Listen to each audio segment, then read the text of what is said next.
Welcome to the Physio Insights podcast, presented by Run Easy. I'll be your host, Dr. Jimmy Picard. I'm a physical therapist, running coach, and team member here at Run Easy. On this show, we have real conversations with leading experts, digging into how we recover from injuries, train smarter, and use data to better guide care. Whether you're a clinician, coach, or an athlete, we're here to explore what really matters in rehab and performance. Let's dive in.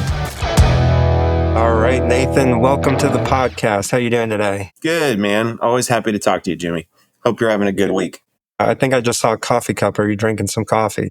Yeah, I'm always drinking coffee, man. So today I have it's June, but I'm drinking out of a Santa mug because this is my favorite one. So yeah, I try to drink. So I drink 1 cup of regular coffee in the morning, and then I try to have 1 more cup of decaf because I'm getting old. And so, I am trying to limit, the caffeine consumption a little bit. Wait, so you only have 1 cup a day? Two.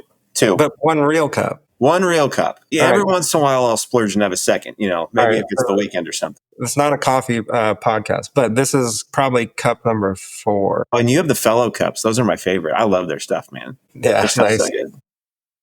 All right. Well, Nathan, for those who don't know of you, you've been around for a while. You're a bigwig in the bone stress injury world and kind of Chris Johnson's partner in crime. Do you mind telling us a little bit about your background? Like, I guess first, just where you grew up and what sports you played growing up. Yeah, of course, man. So I grew up in Blue Springs, Missouri. That's a suburb of Kansas City, and growing up, fell in love with sports like lots of little boys do. So for me, it was the Kansas City Chiefs. And at that point in time, it was Joe Montana and Marcus Allen and all these guys that, are old now, and fell in love with basketball as a kid. So I loved the NBA. Jordan was in his heyday when I was a little kid. So I remember watching him and the Rockets and everybody else that was good at the time. And that's what I played growing up. So I played soccer for a little bit as a kid, but I really fell in love with basketball. And so for a large portion of my childhood, that was like a huge part of my personality, where that's the stuff that I watched. Those are the things that I read. In my free time, I worked on, ball handling and shooting and all that kind of stuff. And all I really cared about was basketball.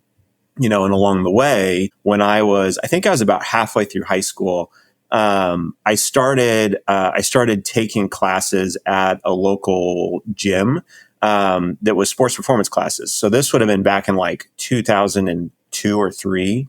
And, now that stuff is super, super popular. But back then it wasn't so much. And so there's a big facility in the city that I grew up in that had a gym. And so I went to a trainer, his name was Mark Thompson, with a bunch of other local high school kids. And you learned how to Olympic lift and sprint, change direction, squats, deadlifts, all that kind of stuff, because that wasn't as formalized in high school back then. And so, man, I fell in love with that whole thing. So kind of that was really my entry point into my career. It was sports, but really it was those strength and conditioning classes because I just loved them. Right. Yeah. And so, I stopped playing basketball after high school and I started running because I didn't have anything else to do when I was in college and I liked all that stuff. And again, it kind of took that somewhat obsessive personality that had served me well in basketball and applied the same thing to running. But, an 18-year-old with tons of free time doesn't always make the best decisions. So I got hurt all the time. Right.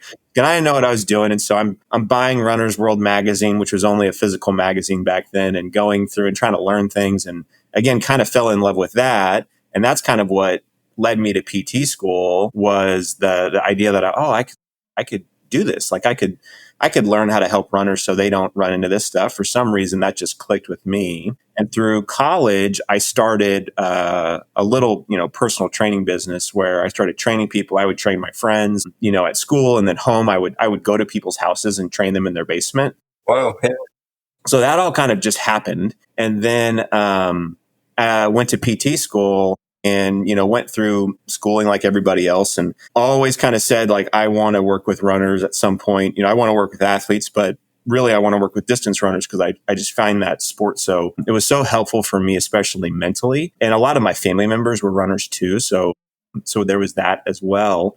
And then worked at a big sports clinic out of school. We were really the only clinic in town that kind of said we're focusing on athletes. And so, again, this was 10, 12 years ago. we had a turf field and it looked like a CrossFit gym, and it was really open, like stuff that you see at a lot of facilities now. But that was pretty rare back then. It was still very much like, drop ceilings and carpeted floors and, private and all that kind of stuff.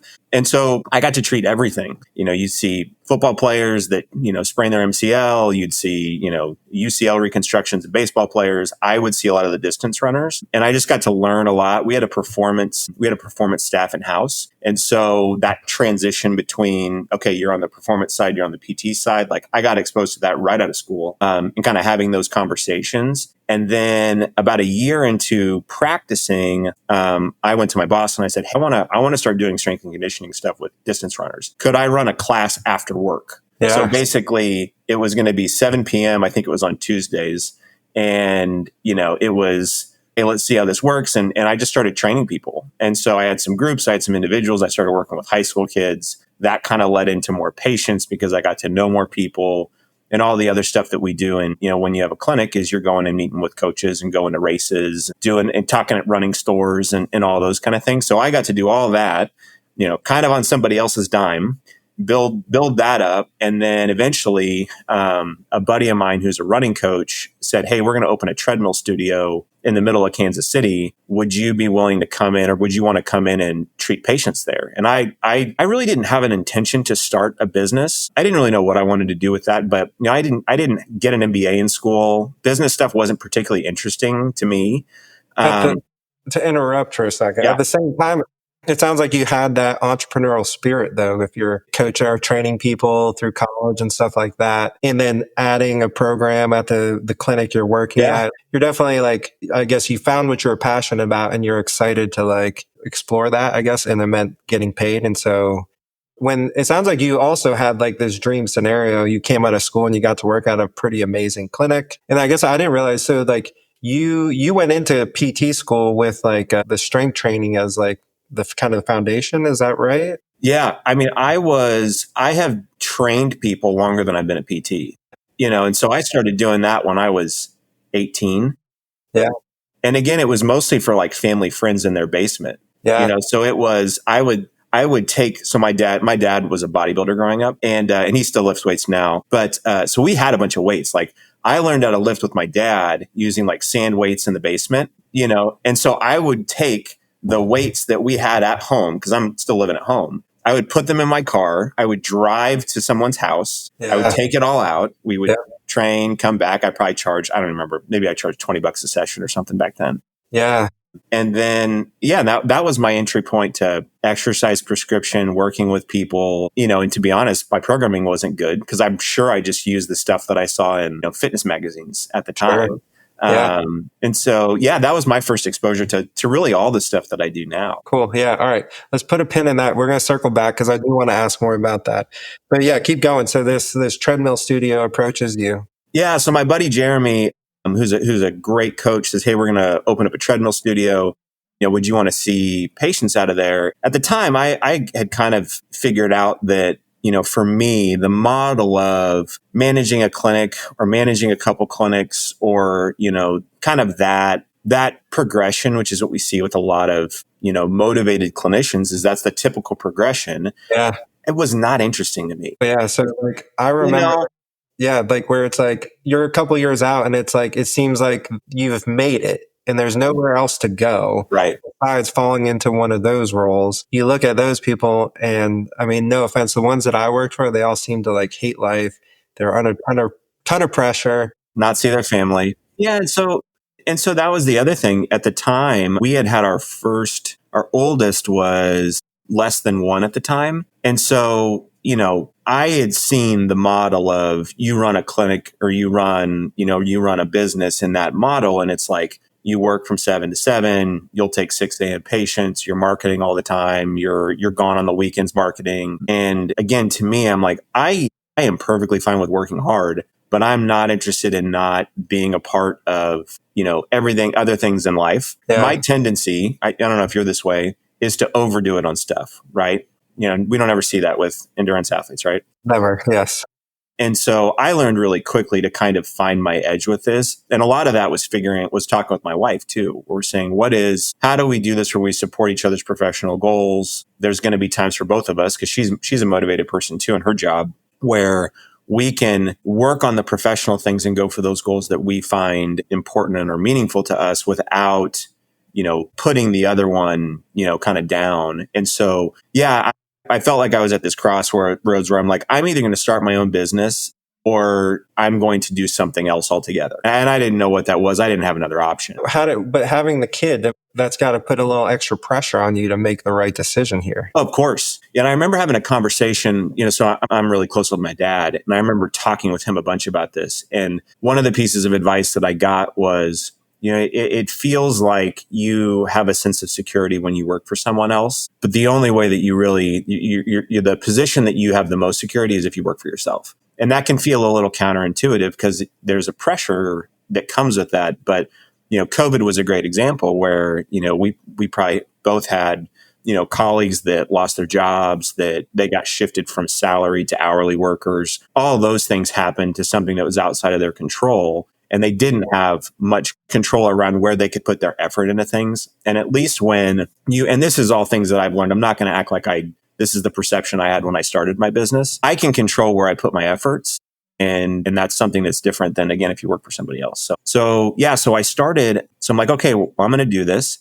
At the time, I had a roster of strength training clients, which was so helpful. So at that point, I'd been training mostly high school kids in group sessions for probably 4 or 5 years.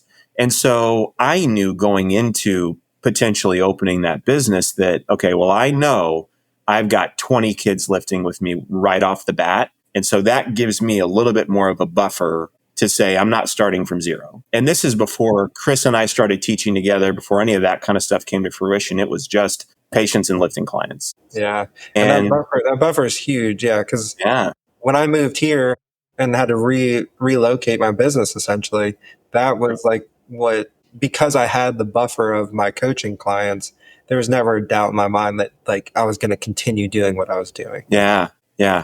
Yeah. Keep going. So we opened up, and you had mentioned Chris. I got to know Chris.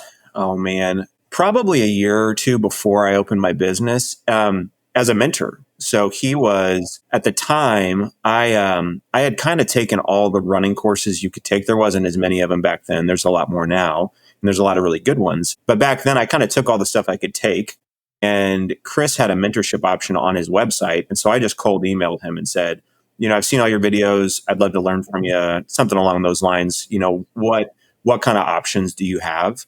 And we did a few sessions over Zoom where he basically would take me through a slide deck and we'd talk about kind of his, the way that he approached treating runners and that kind of stuff. And at that, at some point over the next couple of years, we started doing stuff together. Was that more of a business mentorship or just treating patients? No, just treating. Because I was working for somebody else when I originally met him. And again, I didn't have any motivation to open my practice. Yeah. Okay. That wasn't even on my radar. I'm just I'm trying to get better at treating runners.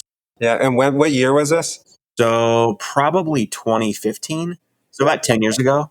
It's funny. It's funny how I guess Chris has touched a lot of people in ways like this, influenced them a lot. I tell this story people, I don't know, I feel like this is kind of unbelievable story, but do you know how I met Chris? No, I was a PT student, so it had to be sometime around 2012 or 2013. And so I was probably just like you, reading his blog and all that. And he had posted a blog about his subjective exam and questions he was asking and stuff like this. And I'm the nerdy student, PT student, at a coffee shop, supposed to be studying, but I'm reading his blog head.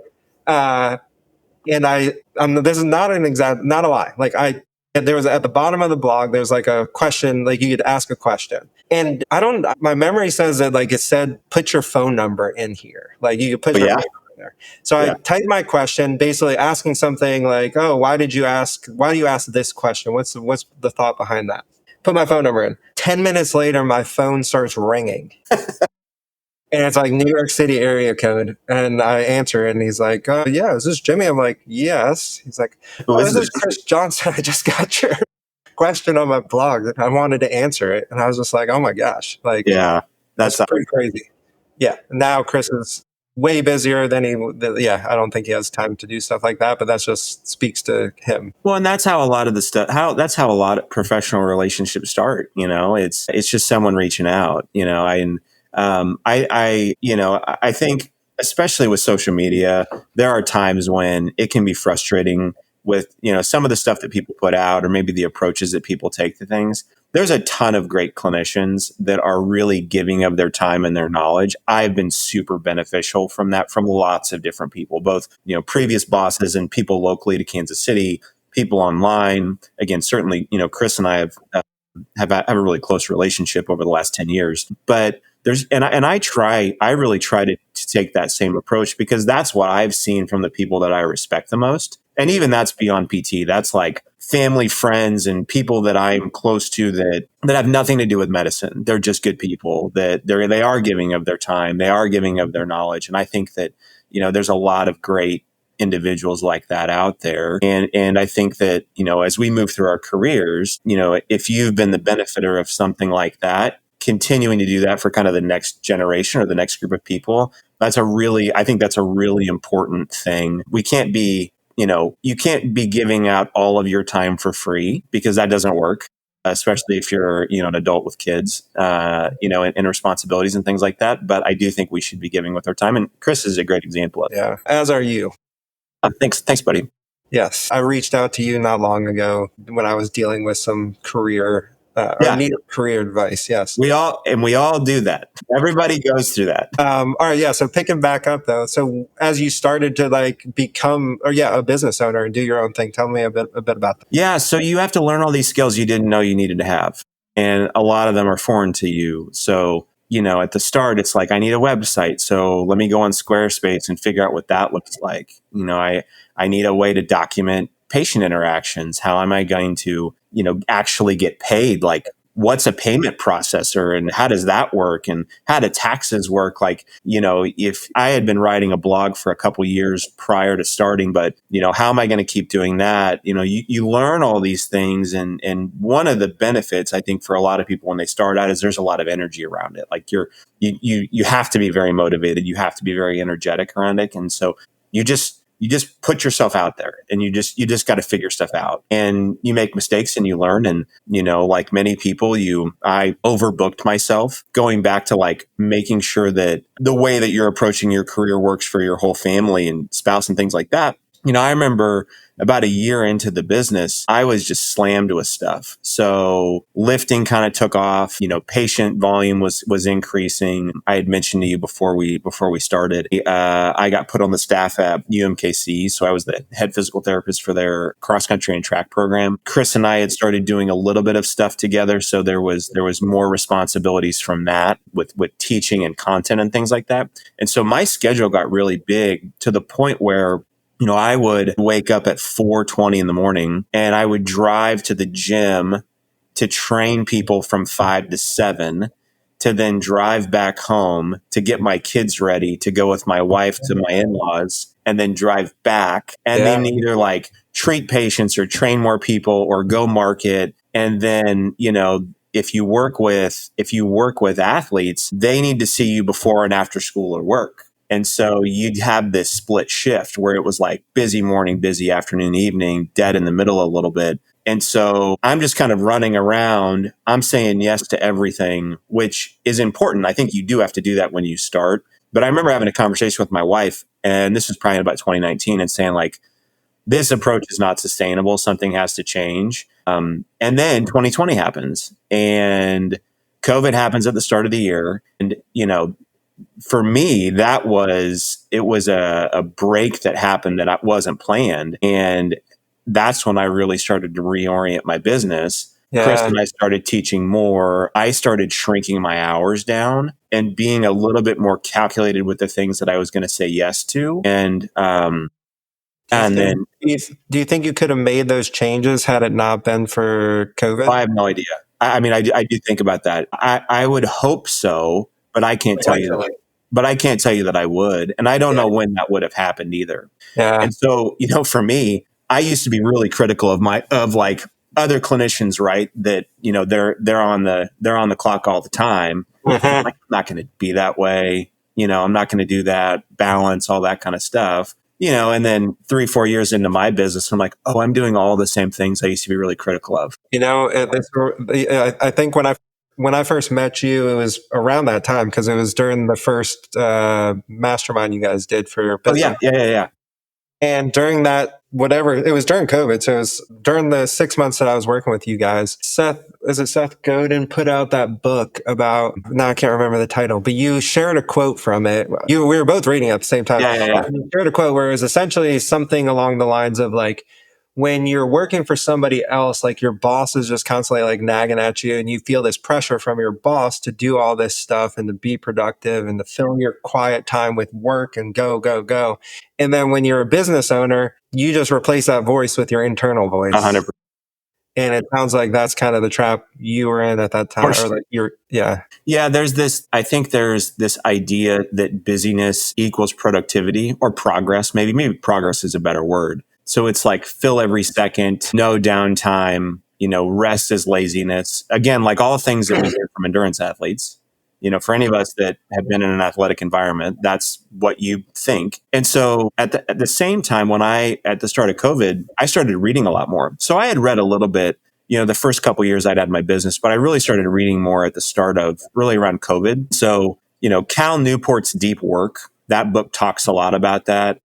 There's other great books that talk about like the need for being realistic with how much you can get done and the difference between kind of running around and seeming busy and working on things that are really in your best interest long term. And so that's when I started to say like, I am really good at being frantic. I probably need to spend more time working on something that requires a little bit more effort and has a little bit longer timeline for seeing any results from it. So that's when I really started getting interested in bone stress injuries. So again, probably a year before, maybe like 2019, especially when I took the job at UMKC, you see a lot of bone stress injuries when you're in the collegiate system. You see a lot of bone stress injuries when you work with runners in general, but you definitely see a lot of them at college. And I really didn't know what I was doing, to be honest. Like I had not been up on much of the literature. It was very much let's just get you on a good exercise program approach to a lot of that stuff. And so that was really the first time where I said, let me take this one thing and let me just try to learn about it. And it was not with the intention that I'm going to teach courses and do some of the stuff I do now. It was just, I'm not very good at this. Let me try to figure this out a little bit better. Yeah. And so at the time, my space was above a coffee shop called Crow's. And so if I had time, I would go down to Crow's and I would take an article, whatever it was, and I would just try to go through it. And I had this laundry list. So the first paper I read was Management and Prevention of Bone Stress Injuries. It came out in 2014. Mm-hmm. And so I went through that one and I had a little notebook and I took notes. And then when I got to the end of that article, I went through the reference list and I would just pick. If I could find an open access article or I knew someone that I could get it from, I would do that same thing with that one. Print it off, go through it, take notes, think about it, go from there. And so that was really the first time that I said, let me try to make the stuff that I'm doing a little bit better in quality and not focus so much on quantity, which is really, really valuable to me now looking back, because it is very easy to focus so much on quantity of things versus quality of things. Yeah. And you're referring to posting, or what are you referring to there? All of it. Yeah. Everything. Yeah. Like, I think it is really, so like I could post on social media every day. I could write a newsletter every day. I could do pick whatever it is. I have tried, and it's a learning process to figure out what is a realistic amount of things that I can produce that I am happy with the result and feel good about. Yeah. I'm not going to spend 6 months on an Instagram post, but I do want to make sure that I'm taking more time to try to produce something that's of good quality. And that, that's again, led into things like courses and, downloadables and those kind of things where it's, let me take more time. Let me try to read and understand things, have some time for reflection, not be in such a rush to get it out there, but still be working towards something. Yeah, because I think for new businesses, and I think just the world we live in now, where it's like, yeah, you see people posting all the time. I think it's funny you brought this up, because in preparation for this, I was just digging through your Instagram to kind of see what topics you've been posting. I'm on Instagram. I'm pretty inactive on Instagram. I struggle with it because of, I just struggle with it, I think. Yeah. But I remember this morning being a little surprised. I was like, oh, I got back to like 2024 very quickly. I was like, oh, Yeah. Yeah. he doesn't post that much. It's like, but you're right. It's like when everything you posted was like one of those mini videos that's very high quality, or some slides that were also very. Yeah. Well, and I think for clinicians too, I think it is a benefit to share your knowledge with other people. I enjoy that. If you're thinking about it solely, from a business perspective, I think that is a good thing to do. If you enjoy doing that, that makes it easier to do, right? We're going to do the stuff we like to do. And so I like sharing information. I like teaching. I've always been that way. But the way that you do it, I think you want to make it unique to you. So if you like talking on camera, great. Do that. If that's your strength, do that. I don't have any interest in showing a video of me saying, here's a day in the life of a running specific physical therapist, and me like going through my day. There's nothing wrong with that type of content. Sure. It's just not for me. Yeah. So I like to talk about things that, I've probably seen either personally or professionally, and then trying to give my perspective on them with a little bit of research. And then again, how I've kind of navigated them in my career. So that's the kind of stuff that I like to do. I like to write more than I like to, well, let me take a step back. I like the product of, I like a written product more than video, because if I write, I have to think more. And, when we talk about the future with like AI and everything else, video is it's going to be really hard, I think, to stand out. Not that you have to try to stand out like you're trying to be an influencer, but just getting your message out there, I think might be a little bit more challenging. So I have found it much more satisfying professionally to try to focus more on written stuff like a newsletter, because it takes more time for me to think through those ideas. So there's value in that as the clinician, and like becoming a better PT. You're educating people. Do you also see like a return on investment for your business with that? So 100%. Yeah. Because it's hard to talk about, real life.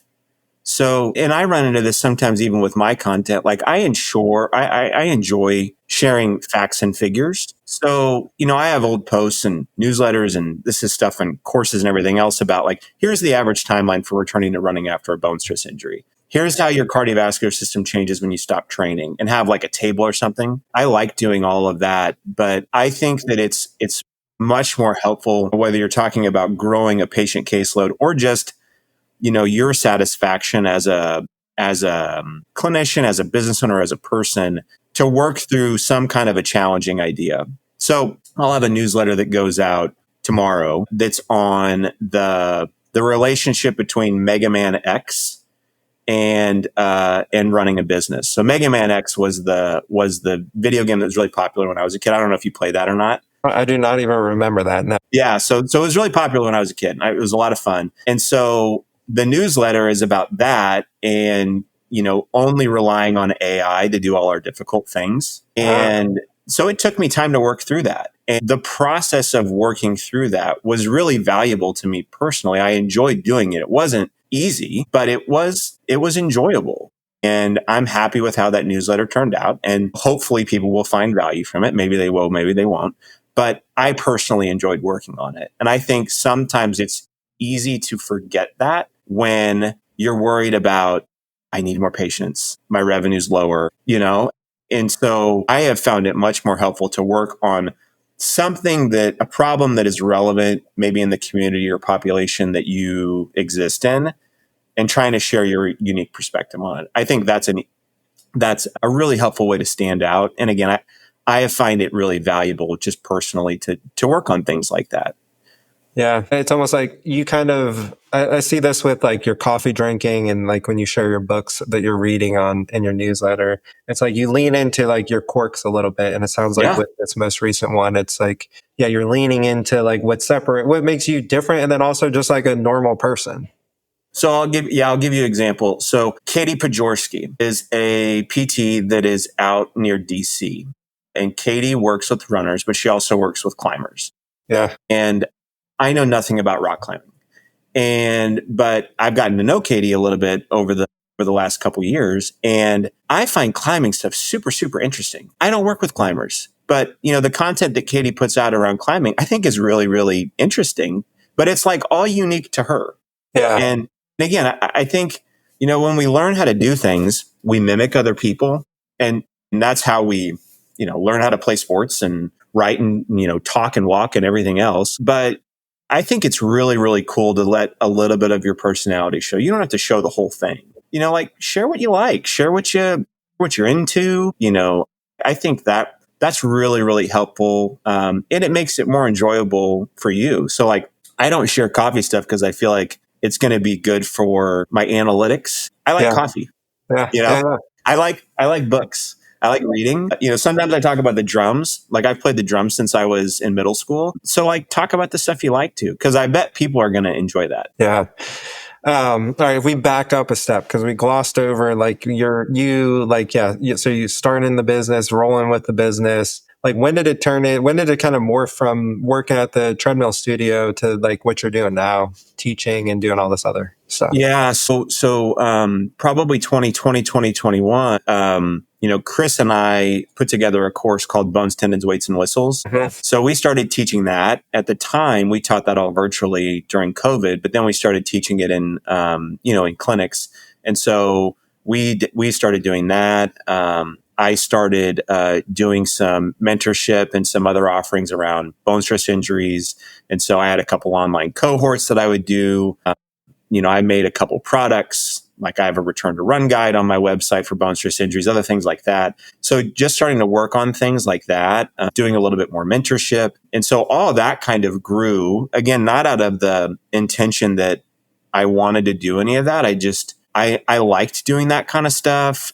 It seemed like people found value out of it. And so again, I think when that's the two things, like it's something you're curious about, people are interested in it, lean into it. Whatever that is. And so kind of leaned into that. And that's grown over the last few years to where now, like I still see patients and train people, but I do that really 2.5 days a week now, as opposed to 5 at one point, but 4 for most of my business, and trying to balance all this. So working on projects that I enjoy, trying to mentor other people, still seeing patients and training people. Yeah, none of that I think sometimes we think that we have this exact plan that's going to happen. So we go back to when I was in PT school.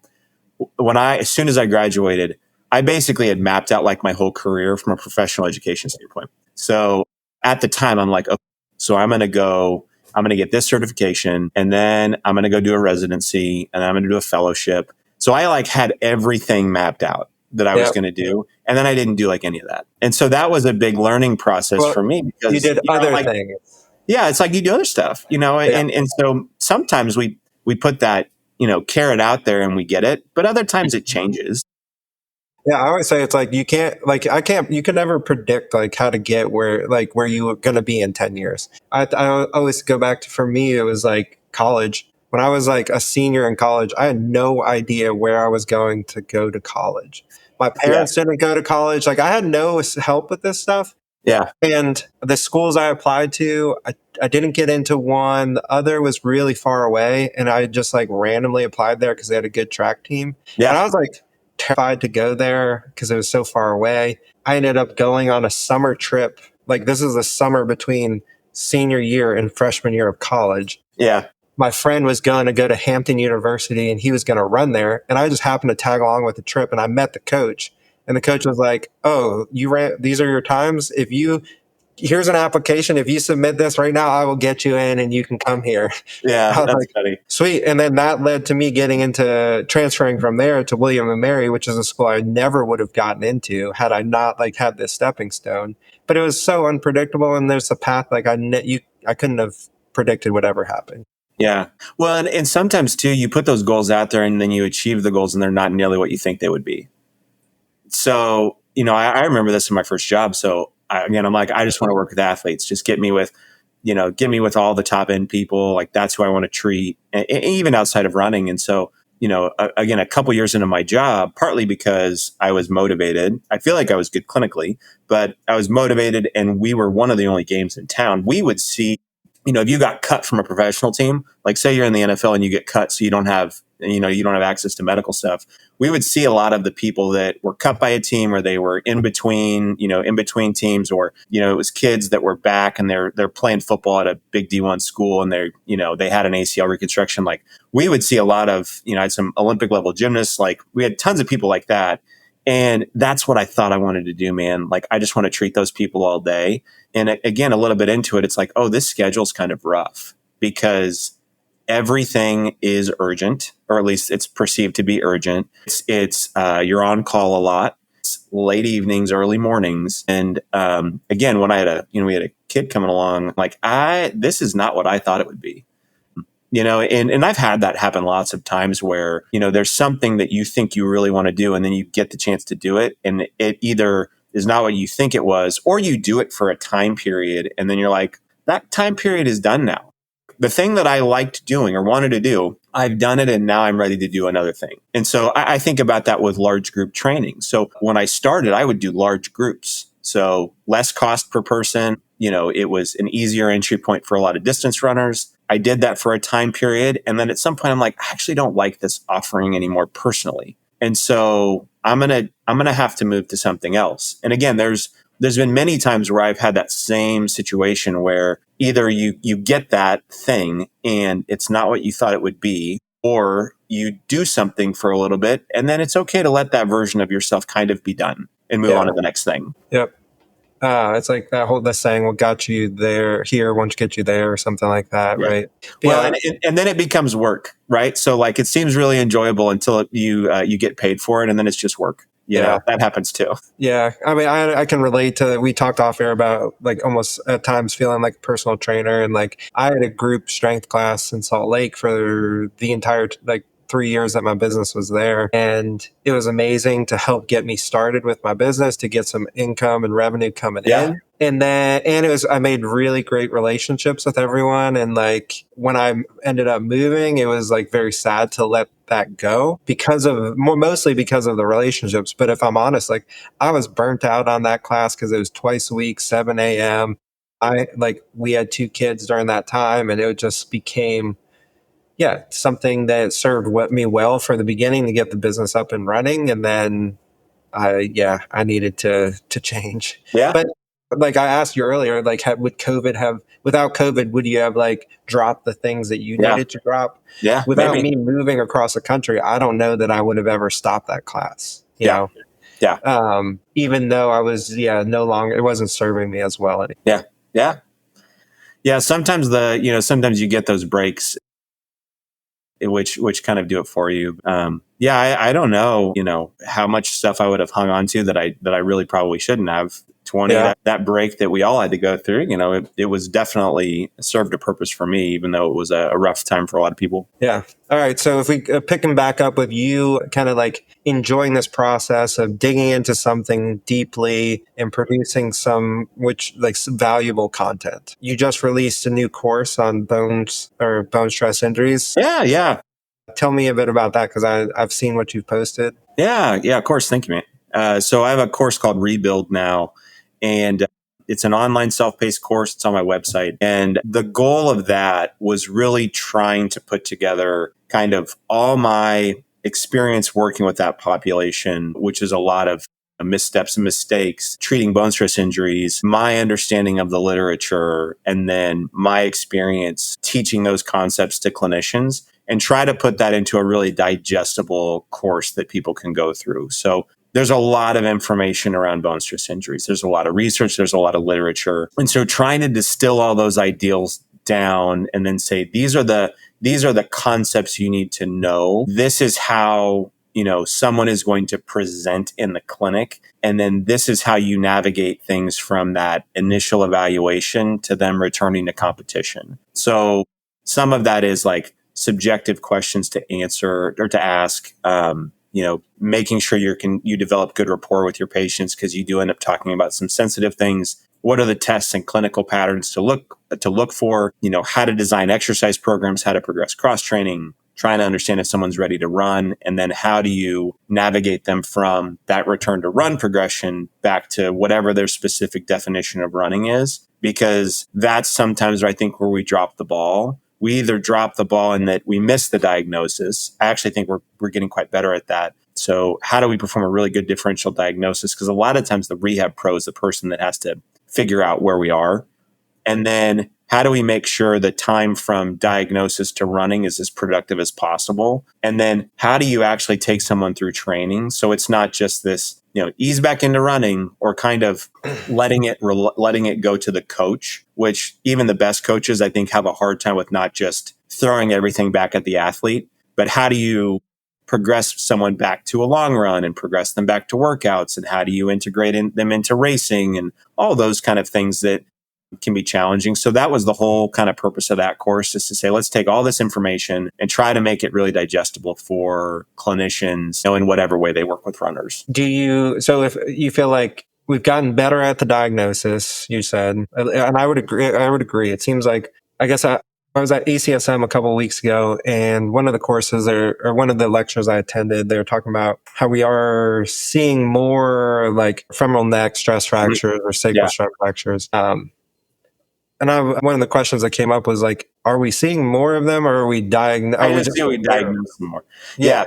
So go back to my clinical career. I think I saw a lot of bone stress injuries my first couple of years, and they just didn't get diagnosed. Yeah. What were the main presentations? So it'd be like a distance runner with a hip flexor strain or a calf strain or something like that. Low back pain. Low back pain.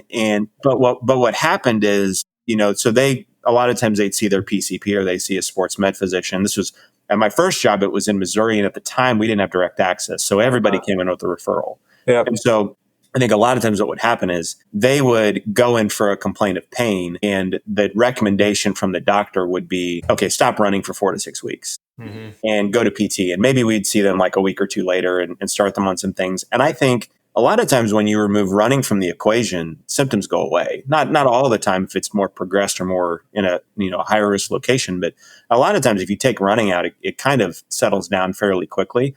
And so I can confidently say I had a lot of patients that got diagnosed with a muscular issue that, looking back, was probably a bone stress injury. And because when they came in, it was like, hey, let's start them on clamshells and bridges and, TA contractions and all that kind of stuff. It wasn't enough to resensitize the bone. And if you have some kind of a sensible progression, they're probably okay. So yeah, that would be my perspective. Is I don't know that more of them happen. Maybe they do, because I do think that as social media has gotten more popular, issues around nutrition have gotten worse to a point. And so maybe we do see a little bit more. I also think we just missed a lot of them. Yeah. Issues around social media. I also think like Strava plays a role in like people overtraining or pushing way harder than they should. Seeing some elite runners training and trying to mimic that. But yeah, it does also, I agree with you. Like early in my career, definitely missing, or looking back, those were stress fractures diagnosed with muscle strains. Yeah. Which is fortunate that we're getting smarter and better at, uncovering these, and hopefully like things like your course help spread the word and we get even better. Yeah, that's the goal. So then the other side of your course, where it comes to where you're talking about the more transitioning to the performance side of things, do you think that your background, like with strength training, helped you be more comfortable with that side of the rehab world? Absolutely. I mean, I think my experience in college, starting that, but also my first job. So the first job that I worked at, again, it was a sports clinic, but we were a high volume sports clinic. Like, you saw multiple patients at the same time. And so because of that, plus my boss's experience, he's a PTATC, and he worked for a few different professional teams. So his kind of framework for rehab was very exercise based. Nice. And so that was I remember I had 2 job offers that I was considering. One was actually out in Seattle when I got out of school, and one was back in Kansas City. And the one in Seattle was very manual based. Like, it was 40 minutes of manual, and so I did a clinical there, and I loved those people. They were great. And then, this job back in Kansas City that was very exercise based. And, my wife and I have family here, cost of living with Seattle and a starting PT salary and a teacher. My wife's a teacher. Like, I don't know how it would look financially out there. Yeah. And so, I ended up taking the job at the exercise based clinic. And so I got a ton of exposure to that. And more experience with that. Again, because at the time I was working with football players and, basketball players and gymnasts and all these, high level sports, part of the rehab process would be like, take this lineman through a DAPRI squat protocol, after they've had ACL reconstruction. So like it was, I got a lot more exposure to that. And so I do think that was more helpful to me to then when you see runners and they're like doing, body weight leg raises and isometrics and stuff like that. Those exercises I don't think are bad, but I think we can probably do quite a bit more, which again, that was my bias kind of coming into things.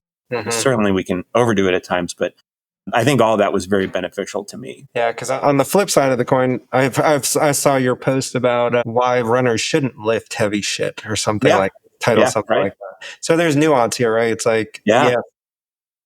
Well, and that again is more my experience in overprogramming for people. Yeah. So like you find the balance. Yeah. So like I've had a lot of runners that, either they had way too much going on and I started adding and lifting to what they were doing. And I probably should have just done nothing because they didn't have time.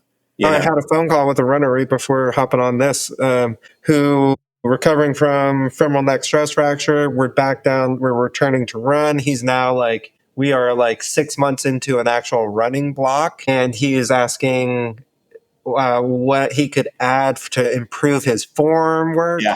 And I was like, well, in 3 of your past comments on Training Peaks, you were talking about how you were time crunched and could barely get back to your house in time for your run. Yeah. So I don't think we should add anything else. Right.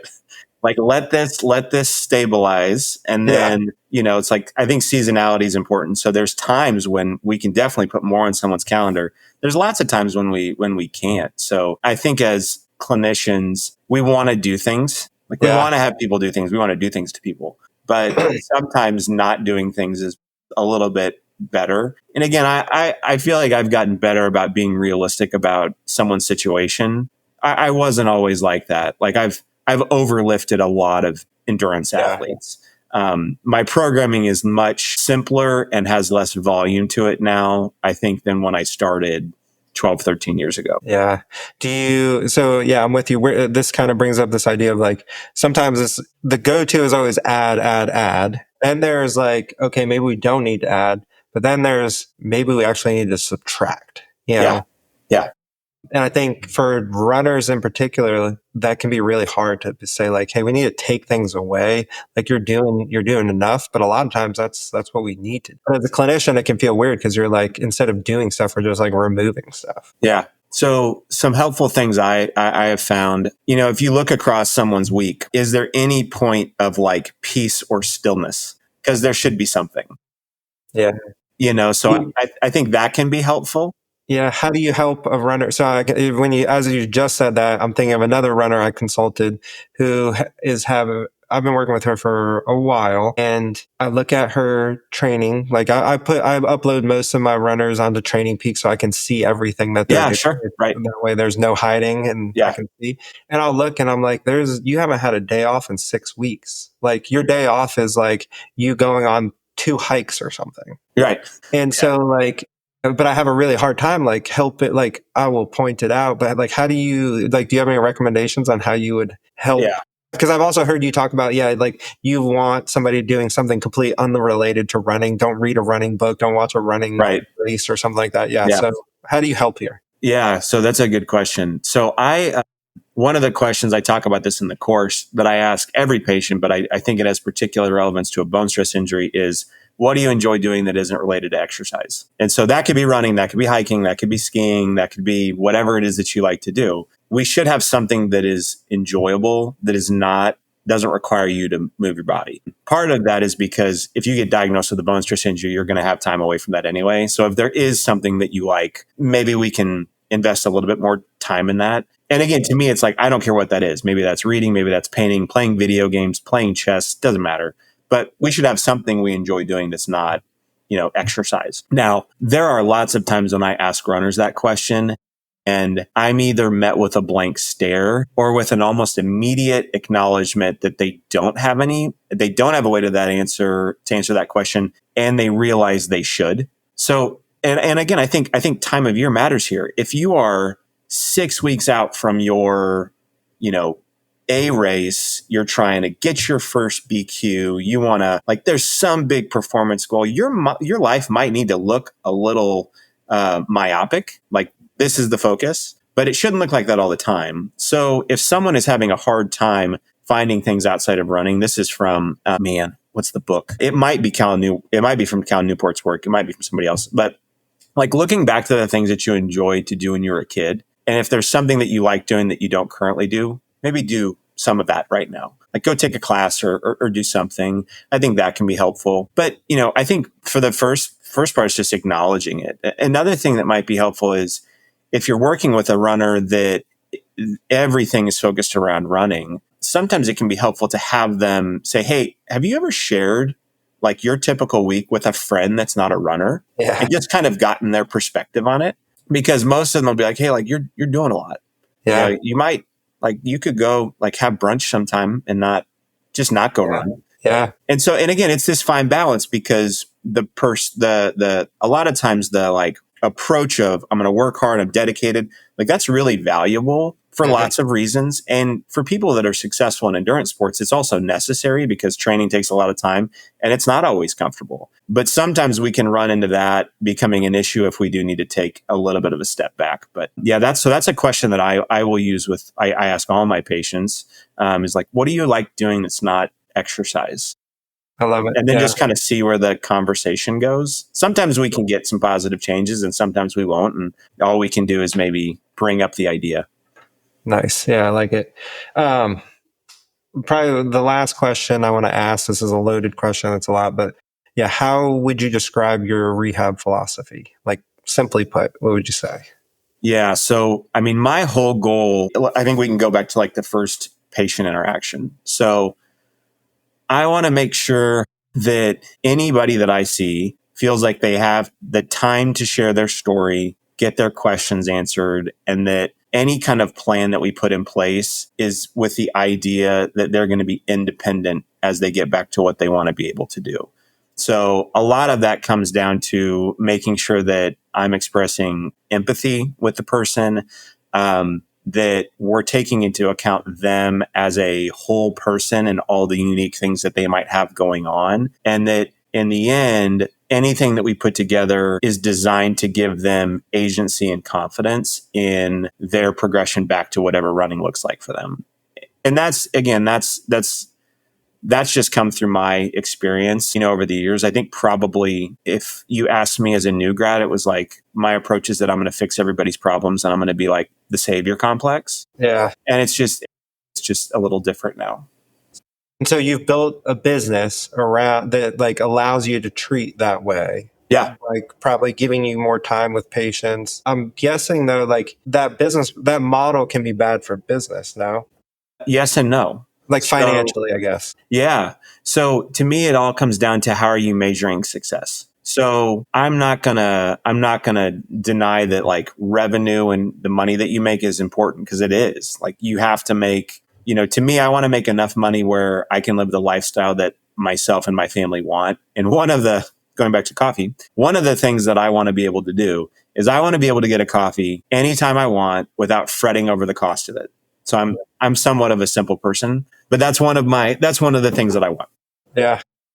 And so I think that in the moment, if you say you're a patient of mine, say, okay, so Jimmy, we're going to meet today for 90 minutes for your evaluation. And then we're going to do your follow-up in 3 weeks, which is a typical kind of timeline. If I'm going to see a patient, we're going to meet about every 3 or 4 weeks. For most people that aren't dealing with a serious injury, I think 2 to 3 visits is pretty typical. We have a plan in between. That's how I like to do things. So how do you monitor the in between?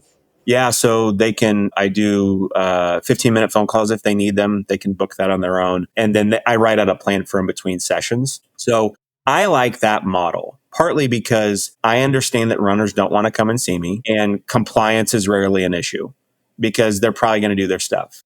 Because of the population. Yeah, because of my population. And if compliance is an issue, I'm probably not the right fit for them anyway. And so if you look at that on paper and you're like, man, like you only saw Jimmy for like 3 visits. I think that in a lot of models, that is, you view that as like a problem. Yeah. Instead of the idea that I bet if you provide really good care for Jimmy, Jimmy's not going to go to anybody else and he's probably going to refer his friends. Yeah.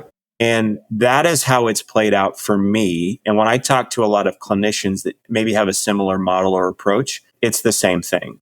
Yeah, I think it's refreshing from the patient side. It's like, oh, I don't have to come in twice a week and whatever, spend my copay. And like, because I remember like all of my jobs leading up to start my own business were like, yeah, here's my plan of care 2 times a week for 8 weeks based on like the doc's orders, you know, and then it's just like, it becomes watered down. And then I feel like you give PTs a bad reputation. Our industry in general, or like a PT becomes that. They become the person that's very low value service, you know? Yeah. I'll normally tell people if you want to come in and watch me and have me watch you do your exercises, that's fine. But I don't think we really need that. And, most runners they're good with that. Yeah. If someone has a time crunch, it's like, I see them 2 weeks before Boston and they want to check in in like 7 to 10 days before they leave or something like that. Like there's times when maybe we do need a little bit more frequency, or at least I found that it's helpful, especially if there are race considerations. And then there's other types of PT. There's lots of PT that idea is necessary. Like if I have an ACL reconstruction, I probably want to go in 2 to 3 days a week for the first 6 weeks. If you had a stroke, maybe going in weekly is the best plan. Like there's other models. For me with the endurance athlete, that's kind of the frequency that I find we can see progress.